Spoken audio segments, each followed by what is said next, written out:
High বন্ধুরা, আজকে আমি ডিম করবো। ডিমের আলু আর পেঁয়াজ ভেজে নিয়েছি। আর এর মধ্যে আছে আপনার এতে আছে দই, রসুন, আদা, শুকনো লঙ্কা। শর্টকাট। একটু চিনি, একটু ভাজা ধরে দিয়ে দিলাম। ডিমটা আলুর সঙ্গে ভেজে নিয়েছি, দেরি হয়ে গেছে তাই শর্টকাটে করে দিচ্ছি। আমার মশলা কষা হয়ে গেছে, আমি জল দিয়ে দিচ্ছি। আর ভালো লাগবে না, কখন করবো ওই জন্য।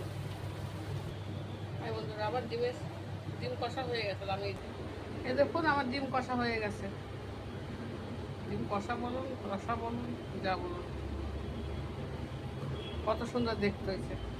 খেতে নিশ্চয়ই ভালো হবে।